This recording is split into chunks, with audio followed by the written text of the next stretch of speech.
AC రిమోట్లో ఉన్న ఈ బటన్లు వాడటాన్ని మీకు తెలుసా?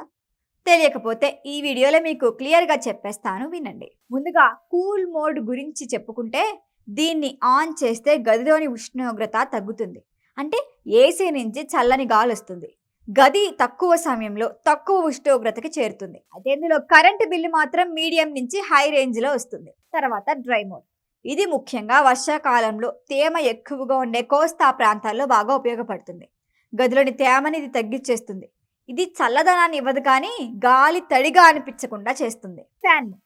ఫ్యాన్ మోడ్లో అయితే కేవలం ఫ్యాన్ మాత్రమే తిరుగుతుంది, కానీ గది అసలు చల్లబడదు. ఇందులో కరెంటు ఖర్చు తక్కువగా ఉంటుంది. కేవలం అది గాలిని మాత్రమే వదులుతుంది, అంతే. ఆటో మోడ్లో ఏసీ తనంతట తానే గది ఉష్ణోగ్రతను బట్టి ఏ మోడ్ వాడాలో నిర్ణయించేసుకుంటుంది. మనం ఏం సెలెక్ట్ చేయాల్సిన అవసరము లేదు, చాలా ఈజీ. ఇప్పుడు వస్తుంది టర్బో ఆప్షన్. దీన్ని గనక ఆన్ చేస్తే ఏసీ పూర్తిగా హై స్పీడ్కి వెళ్ళి 10 నుంచి 15 నిమిషాల్లో గదిని ఫుల్గా చల్లబరిచేస్తుంది. వేసవి కాలంలో ఇది చాలా బాగా ఉపయోగపడుతూ ఉంటుంది.